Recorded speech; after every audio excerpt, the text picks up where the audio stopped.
bahwa ternyata posisi wakil wali kota itu tidak kayak Yaman, benar. Angka yang menentukan segalanya, ya kita terima takdir politik Batam. Jangan lagi ada dualisme di daerah.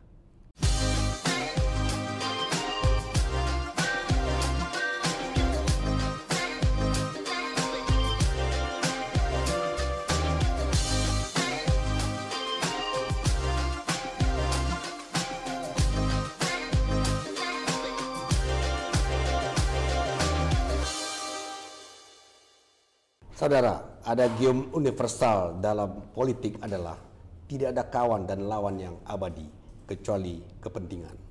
Nah, tamu istimewa saya hari ini adalah Wakil Wali Kota Batam yang berencana mau mencalonkan diri menjadi Wali Kota Batam, Bapak Amsakar Ahmad. Apa kabar?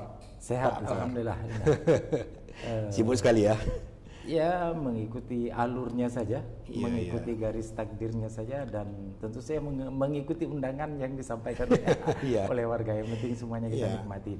Ya, Pak Amsakar, saya ingin tanyakan seperti ini. Belakangan banyak sekali simpang siur informasi tentang Bapak ini. Dari sisi misalnya sempat mau maju dari jalur independen, kemudian batal. Ini seperti apa sebenarnya? Saya ingin dapat klarifikasi ini. Ya, yang pertama saya ingin sampaikan bahwa perjalanan saya ini mengikuti nilai rasa Pak Socrates. Meskipun begitu, tidak berarti semuanya tidak didasari kalkulasi-kalkulasi logis, kalkulasi-kalkulasi rasional.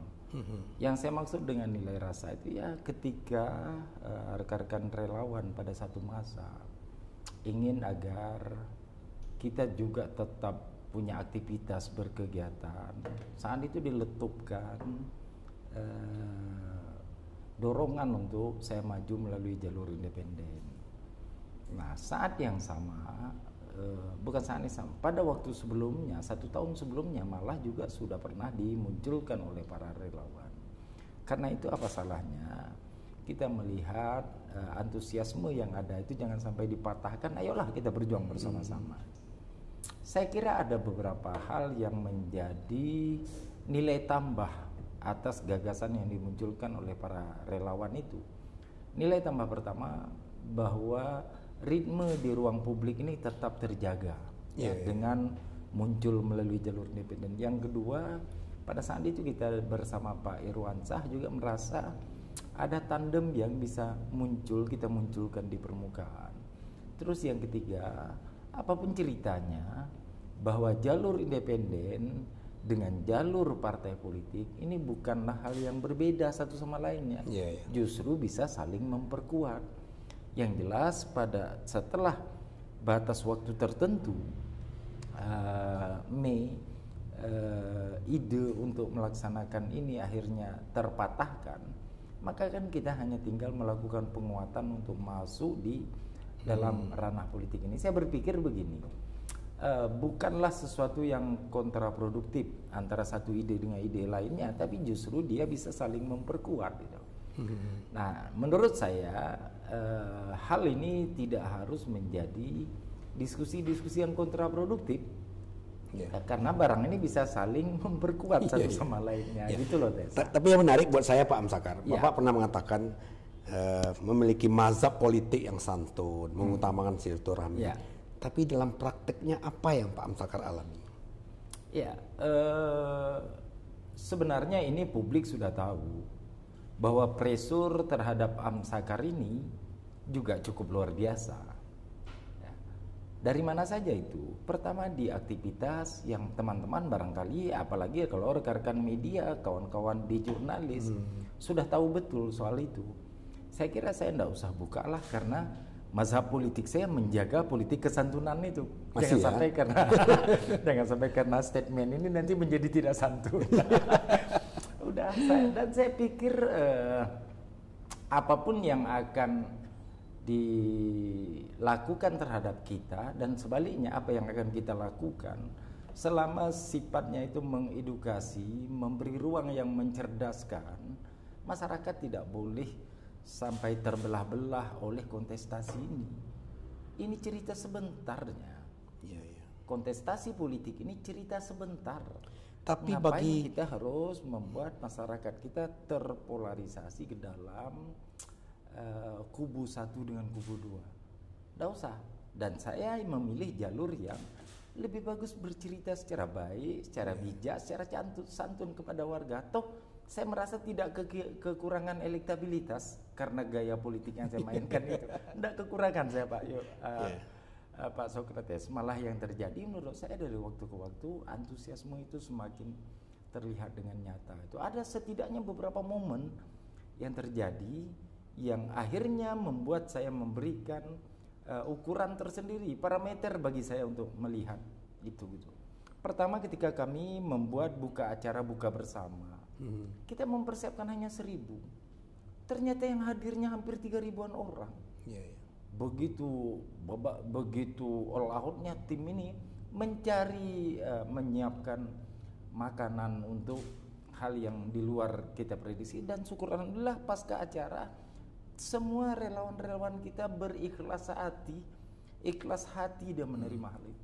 Yang kedua ketika saya mau buat pengukuhan kemarin, kita memperhitungkan malam itu 3.500 sehingga kursi kita siapkan 3.750, konsumsi kita siapkan 3.750, dengan opsi alternatif kalau memang ada persoalan, ada ledakan, kita siapkan sekitar 500 tambah.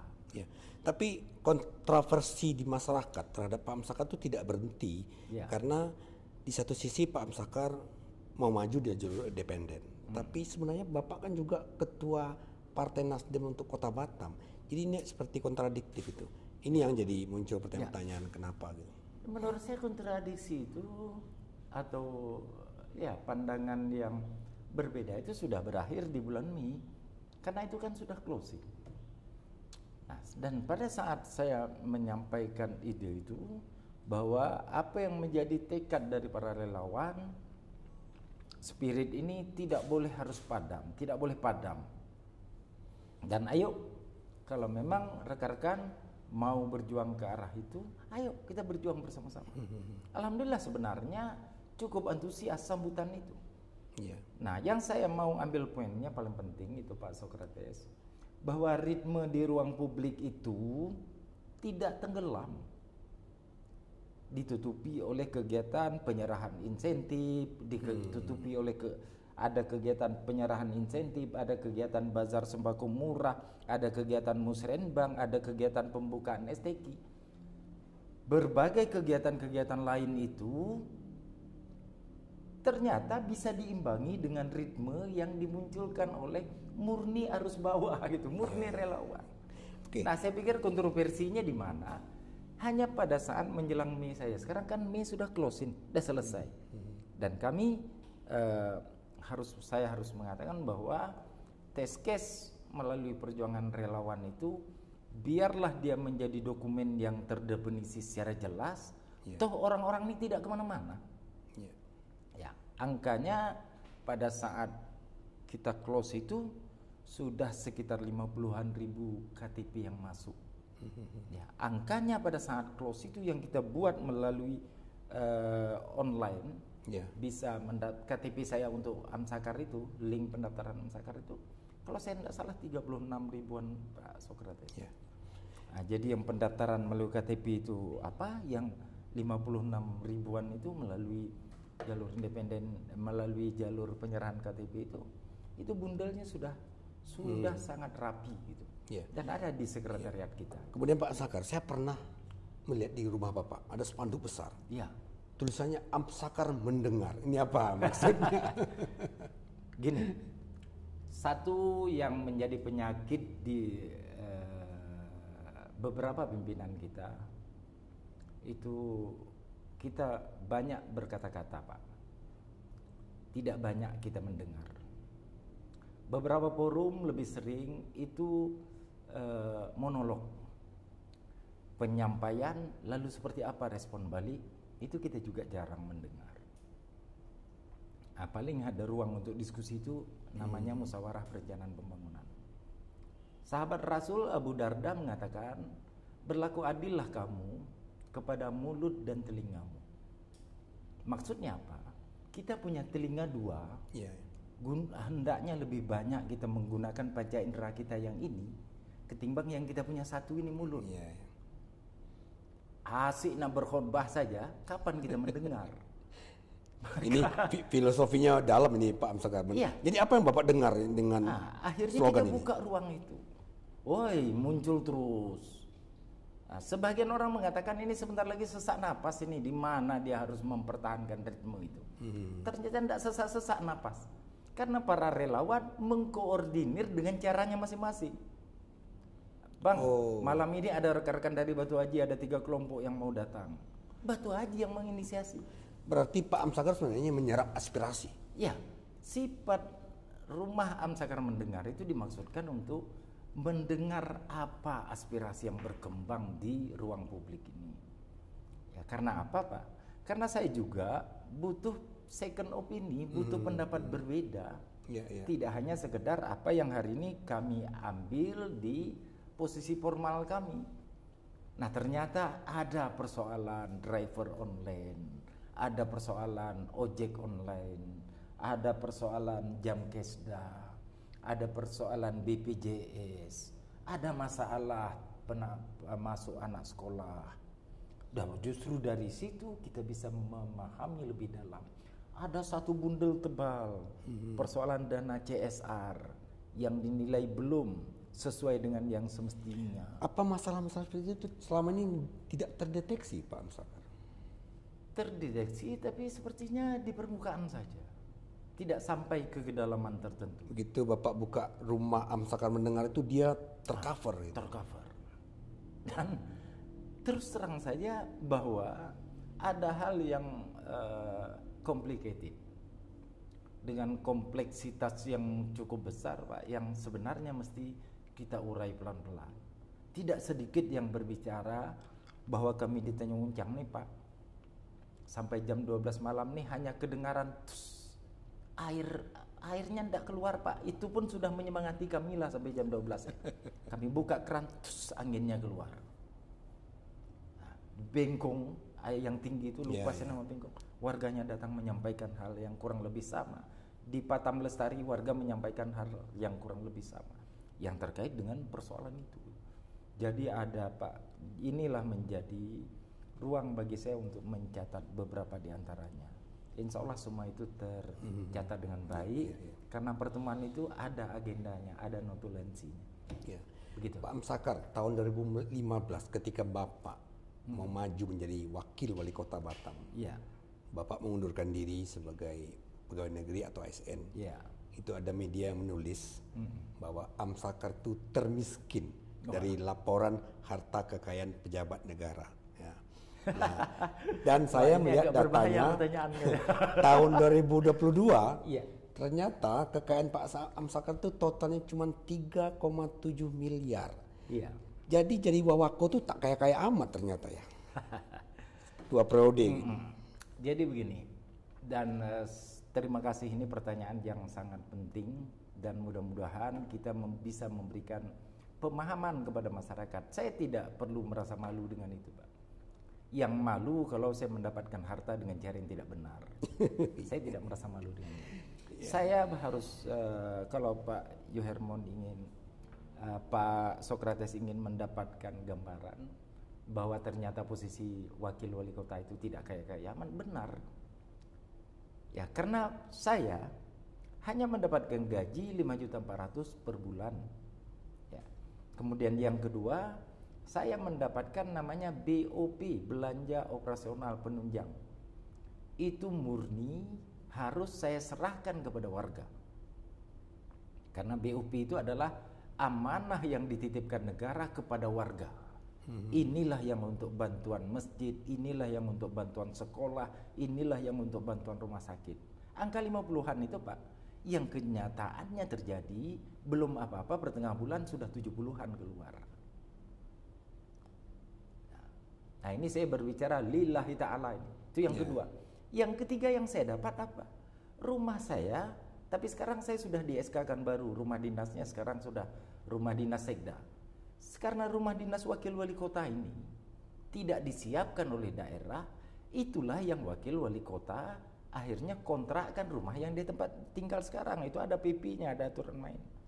Inilah yang murni untuk belanja studi anak saya. Itu murni belanja orang rumah saya. Kemudian ada satu komponen lagi per 3 bulan. Per 3 bulan ini dapat namanya insentif. Kami tidak seperti ASN.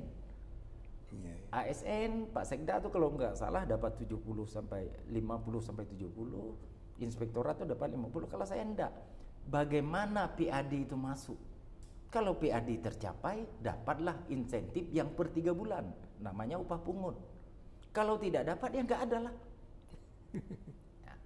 Lalu bagaimana Pak Amsakar mau mencalonkan diri wali kota? Ini kan juga perlu uang. 2 tahun terakhir ini Pak, sebelumnya kita memang seperti di ASN juga ada namanya TPP. Kalau sekarang kami sudah ada ketentuannya, kami harus mendapatkan itu dari dari insentif yang dapatnya per 3 bulan. Kalau capaian itu sesuai dengan kalkulasi. Kalau capaian defisit selesai, tidak dapat. Nah, jadi kalau pertanyaannya, jadi bagaimana caranya untuk maju ke sini? Pertama, Pak, saya masih punya keyakinan di dalam hati bahwa di masyarakat cerdas semuanya tidak diukur dari kemampuan finansial. Itu Pak, yang paling saya Pak Sokrates, yang betul-betul saya pahami di Batam. Karena sudah saya memiliki 2 hasil survei itu kisarannya 14 sampai 16,6%. Katakanlah hanya 20% masyarakat Batam ini yang rentan dengan politik uang, maka kita tidak punya uang, masih punya harapan untuk menang dalam kompetisi ini. Katakanlah 20% itu efektif. Karena rumus 20% ini siram semua. Mungkin ada RT, RW, lurah, camat yang dipersiapkan ini untuk mendistribusikan ini. Misalnya, itu nyangkutnya 20%. Pak Amsakar tidak khawatir dengan politik uang yang makin tidak khawatir saya. Maka saya bilang, sekarang saya punya jalan untuk mendapatkan partai politik. Mudah-mudahan karena keterbatasan saya partai politik ini dengan juga kebesaran hati mensupport perjuangan ini. Yang kedua, kalau saya punya ruang untuk kampanye dan saya yakin saya punya dana untuk itu. Sampai hari ini kalkulasi keterbatasan yang saya punya itu Pak, insya Allah saya bisa. Yang ketiga, kalau saya punya posisi untuk membayar rekan-rekan yang bertugas sebagai saksi. Toh sekarang soal properti dan segala macam berjalan, solusinya ada terus. Solusinya ada terus. Dan oleh sebab itu saya tidak gentar. Sepanjang saya dapat partai, sepanjang saya punya pembiayaan yang saya yakini, yang saya hitung saya bisa, biaya untuk kampanye, dan saya bisa bayar saksi yang saya hitung saya juga bisa dengan keterbatasan yang saya miliki, Pak Yoharman. 3 kalkulasi itu memang sudah saya miliki. Ya. Nah, sesuailah data saya dengan LHKPN itu. Saya tidak malu-malu mengatakan itu. Nah, dan karena itu, tapi yang paling penting, tidak ada sedikit pun hati saya itu ciut dengan persoalan ini. Toh kalau kemudian memang angka yang menentukan segalanya, ya kita terima takdir politik Batam, butuh waktu lagi untuk mulai membuka mindset warga. Ya jangan sampai kepemimpinan ini tersandra. Tersandra pertama oleh uang yang sudah dikeluarkan sedemikian rupa, tersandra kedua oleh politik yang misalnya terbangun hari ini harus dijaga betul, harus dikawal betul, harus diteruskan betul. Berjuanglah sekuat tenaga supaya persoalan-persoalan hari ini yang disebut dengan rasa risau apakah ini berlanjut atau enggak, itu kan juga senantiasa dimunculkan. Itu artinya kita tersandra dengan kondisi yang terbangun hari ini. Kita harapkan ke depan jangan sampai tersandra oleh hal itu. Pak Amsakar, saya ingat Bapak pernah mengatakan bahwa ketika Bapak memutuskan menjadi wakil wali kota, Bapak ingin memperbaiki image ASN dengan masuk ke wilayah politik gitu.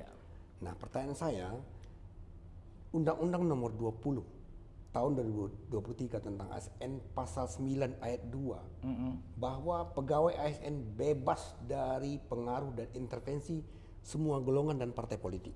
Nah, Iya. nah, pertanyaan saya, mengapa ada indikasi ada oknum ASN yang berpolitik sekarang? Ya. Setidaknya statement saya kemarin ingin membebaskan ASN dari ranah politik ini. Ya, Pak Yohermon, Pak Sokrates lihat saya menggunakan mereka atau enggak. Setidaknya statement itu sudah saya buktikan. Saya tidak mau berbicara dengan kepala dinas untuk persoalan politik ini. Saya tidak mau membebani para camat untuk berpolitik ini. Saya tidak mau membebani para lurah dalam kontestasi politik ini. Karena apa?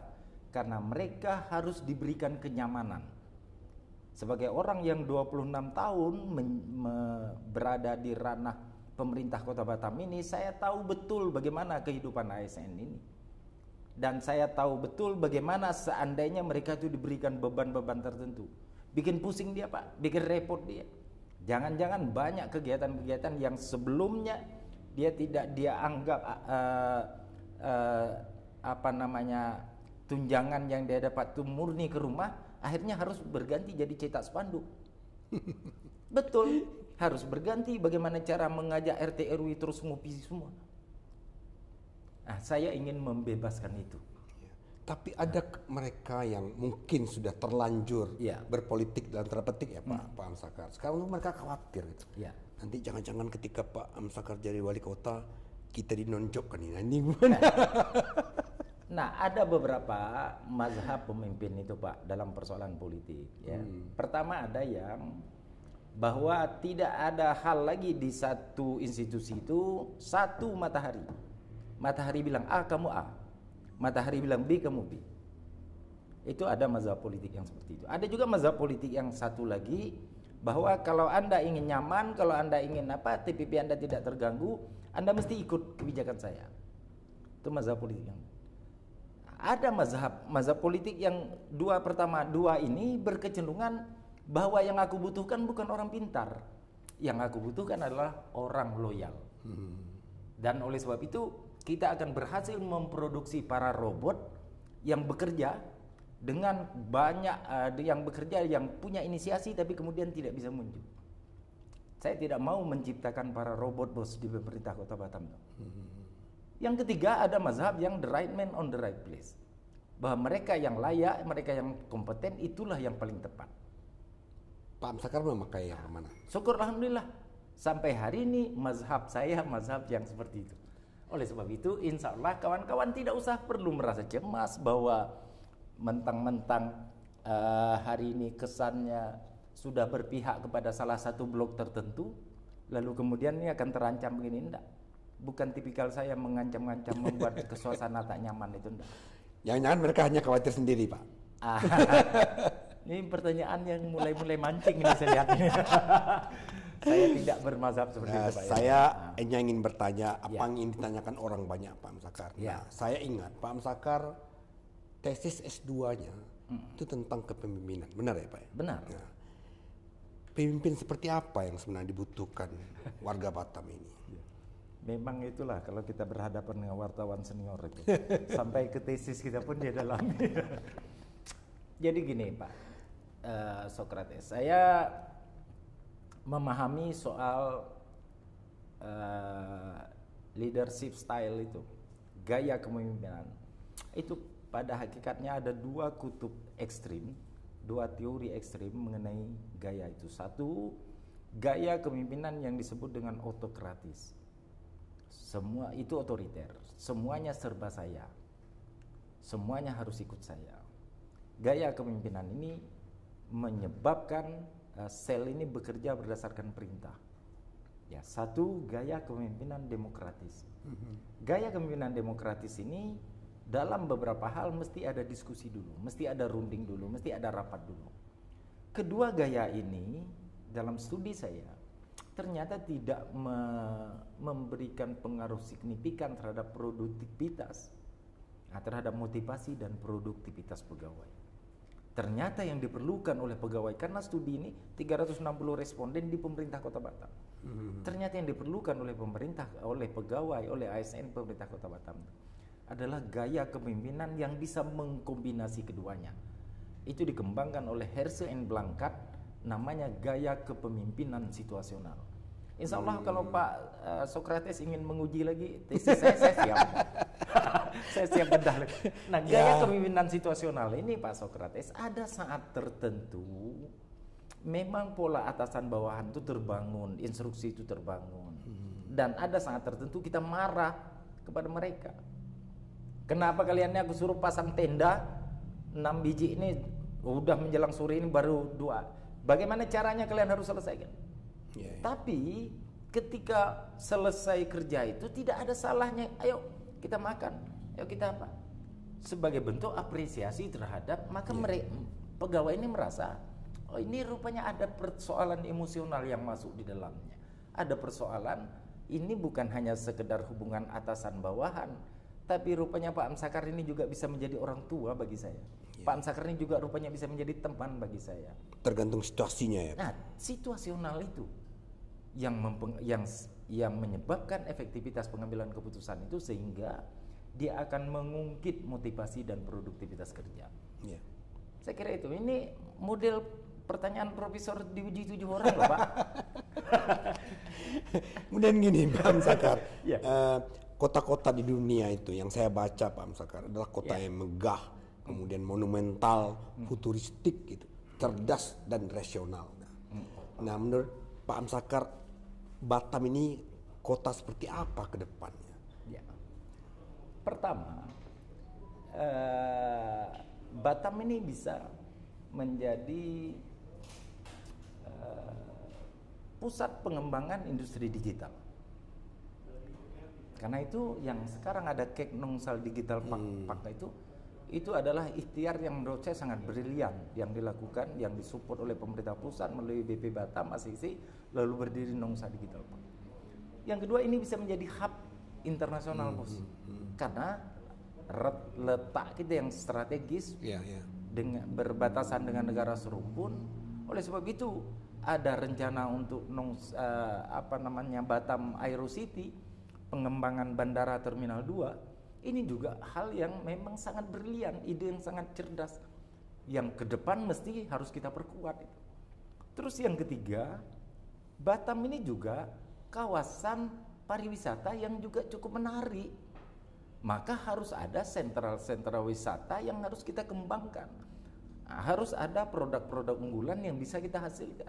Ini juga bisa mengungkit atau bisa memberdayakan pelaku UMKM yang ada di daerah.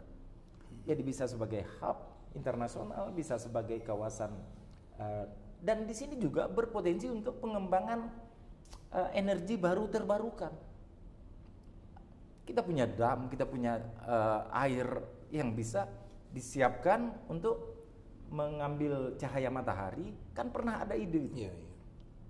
Nah, jadi bisa di samping core bisnis awalnya sebagai kawasan industri, perdagangan, kemudian pariwisata, alih kapal, basis logistik, maka kita bisa perkaya lagi dengan sebagai kawasan digital untuk pengembangan industri digital, sebagai kawasan pengembangan energi baru terbarukan, sebagai kawasan sebagai hub internasional, dan lebih dari itu bisa kita maintain ini bos. Kita jadikan Batam ini sebagai smart city, kota cerdas, di mana tidak lagi sulit orang mau berbicara harus cari wifi dan segala macam. Tidak, tinggal kita atur ini sedemikian rupa, kita bikin lalu lintas ini semua termonitor, sehingga kecelakaan yang paling kecil pun atau kecenderungan perilaku kejahatan yang paling kecil pun tidak besar itu biayanya.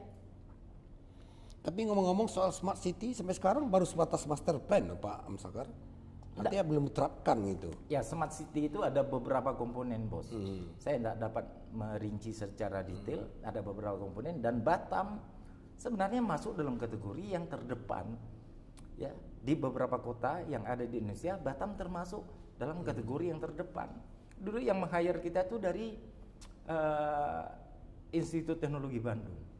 Dan seingat saya pernah juga saya 2 kali mengambil penghargaan sebagai kota smart city di Indonesia ini.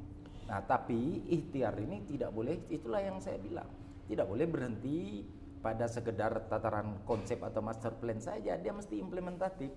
Itulah antara lain ikhtiar yang harus dilakukan oleh wali kota ke depan, Bos. Nah, siapa wali kotanya ya kita lihat 2024. Itu Pak Tapi Sokrates. Ya. ini Pak Amsakar, di satu sisi Batam ini selalu dibayang-bayangi masalah pengangguran, masalah biaya hidup yang tinggi, Ya. masalah daya beli yang merosot. Iya. Jadi ini kan di satu sisi mimpinya seperti tadi, Ya. tapi sisi lain faktanya di lapangan untuk masyarakat menengah ke bawah itu Ya. seperti itu. Bagaimana Ya. solusinya Pak Amsakar? Nah, itulah yang saya juga jadikan insya Allah Pak Sokrates akan menjadi visi saya ke depan itu. Bagaimana agar ekonomi kerakyatan ini kita tumbuhkan. Dia diberi tempat. Nah, menurut saya apa yang terjadi di Batam hari ini, investasi alhamdulillah lompatannya bagus sekali. Pembangunan infrastruktur alhamdulillah bagus sekali. Kemudian pertumbuhan ekonomi Batam alhamdulillah melejit terus. Nah, tetapi memang ada beberapa hal di belakang itu yang mesti pelan-pelan kita harus urai. Apa saja itu? Yang pertama soal tingkat pengangguran terbuka. Yang kedua soal angka kemiskinan. Nah, yang ketiga soal bagaimana kesenjangan antara fasilitas pendidikan dengan jumlah peserta didik. Kemudian yang keempat, bagaimana persoalan ketenaga kerjaan yang unskilled, yang tidak terampil. Ternyata untuk beberapa hal Pak Sokrates setelah saya dalami, untuk persoalan ketenaga kerjaan, itu antara lain bagaimana agar seluruh rekan-rekan kawasan, ya pelaku usaha besar di sini, kita kumpulkan bersama-sama, ayo. Nah, kita berdiskusi bersama-sama, bos, bagaimana agar dalam persoalan rekrutmen, you bantu 10-15% aja anak negeri udah. Selebihnya Anda gunakan PJTKI dari berbagai tempat, nggak ada persoalan.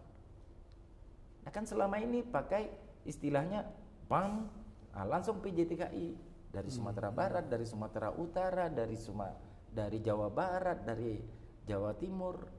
Nah anak negeri ini mesti diberi tempat. Itu satu. Agar pada proses rekrutmennya kita juga mesti berikan atensi. Yang kedua, saya di Glatek itu 2 kali membuka acara pelatihan. Dan alhamdulillah sekolah yang dia punya itu Pak Sokrates sudah berstandar, ya sertifikasinya sudah berstandar internasional. Yang pertama 25 orang dia meluluskan 25 orang, kalau nggak salah saya. 3 orang diantaranya bekerja di Brazil 1, bekerja di Kuwait 1, bekerja di Arab Saudi 1. Yang last baja besar. PT Glatek. Dan yang kemarin kedua juga. Nah maksud saya CSR ini juga bisa menjadi model, juga bisa menjadi pola untuk memberdayakan tenaga kerja sehingga mereka dari yang unskill ini bisa ke arah skill gitu. Kira-kira Pak Amsakar, seandainya Bapak nanti jadi wali kota berikutnya gitu, apakah Bapak akan menjadi wali kota yang pro bisnis dan pro dunia usaha? Pasti Pak. Karena tipologi Batam itu memang harus itu prasyaratnya. Menurut saya malah prasyarat pertama itu. Pro bisnis, pro pelaku usaha, tapi juga pro UMKM Pak. Karena Batam ini sekali lagi ditakdirkan sebagai kawasan industri, perdagangan, alih kapal, basis logistik, pariwisata. Itu memang core-nya, tendensinya, penekanannya memang pada aspek ekonomi. Tapi masalah tiket ferry Batam Singapura itu sampai sekarang tidak selesai Pak. Nah makanya sekiranya mazhab kita ini sejalan betul dengan presiden, kita bisa rembukkan ini bos. Nah, Pak Sokrates, kita ini ada ranah kewenangan yang harus levelnya itu Jakarta. Ada yang levelnya gubernur, ada yang levelnya kabupaten kota. Kalau dia sudah menyangkut hubungan antar negara, itu ranah kewenangannya ada di Jakarta, di Kementerian Luar Negeri atau di Presiden RI.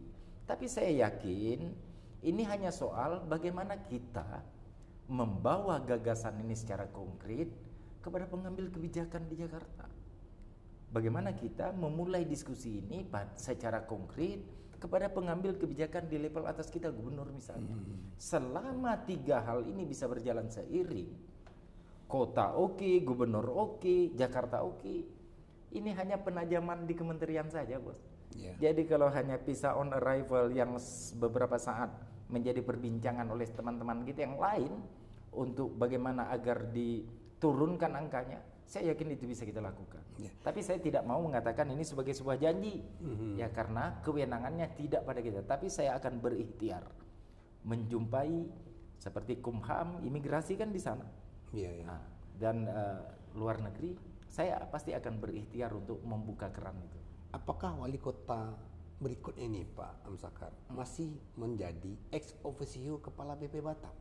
Nah, ini dia. Ini pertanyaan yang sangat menarik.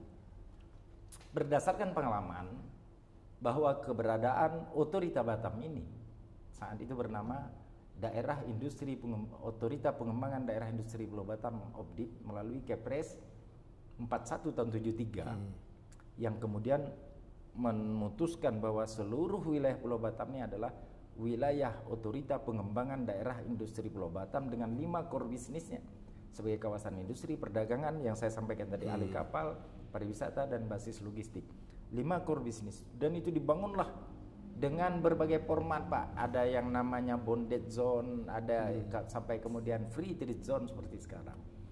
Nah, ini apa hal pertama yang ingin saya sampaikan? Sekarang lahir PP 62 tahun 2019 tentang perubahan atas peraturan pemerintah nomor 46 tahun 2007 tentang kawasan perdagangan bebas dan pelabuhan bebas Batam.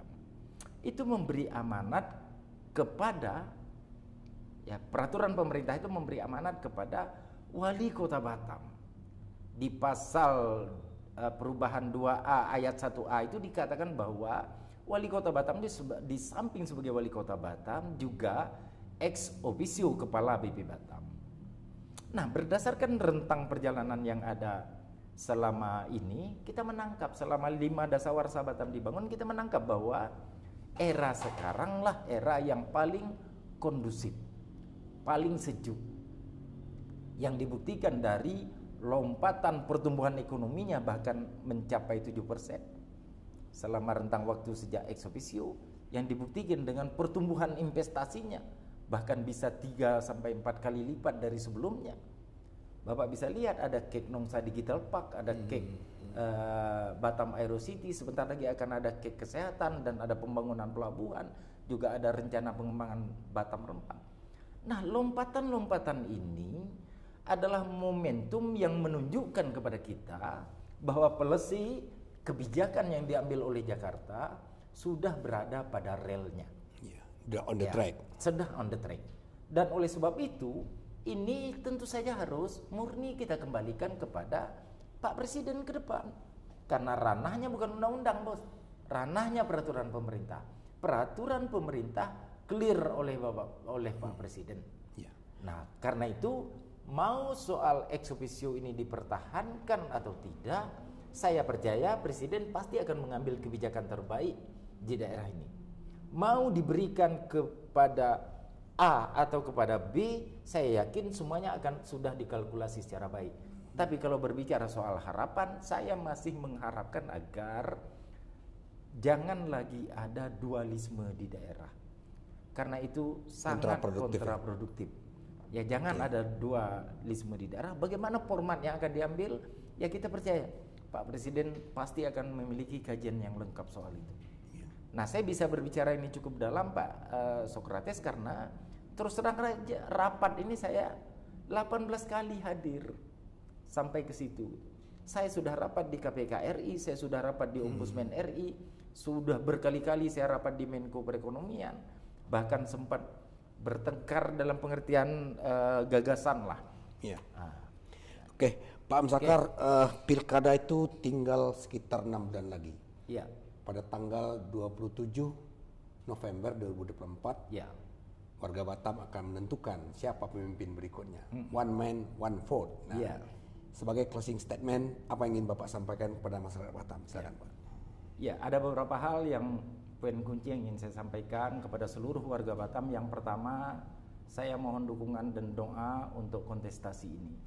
Ya, mudah-mudahan jikalau amanah ini diberikan kepada saya, komitmen saya akan laksanakan amanah ini untuk bagaimana menjadikan Batam ini lebih hebat dan dahsyat lagi ke depan. Ya, yang kedua saya akan sampaikan, saya juga perlu tegaskan bahwa tidak ada tendensi personal dalam persoalan ini. Ya, karena saya masih punya tenaga, saya merasa masih cukup kuat dan masih ada sejumlah mimpi yang memang hendak saya wujudkan. Memang etape inilah yang saya kira paling tepat saya pilih.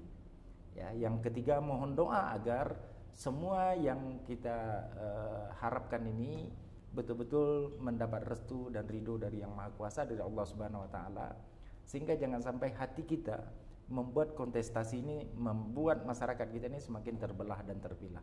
Selain itu, kepada teman-teman kita yang lain yang juga akan menjadi kontestan, ya saya harapkan saatnya lah kita menjadi bagian yang membangun politik yang mencerdaskan kepada warga.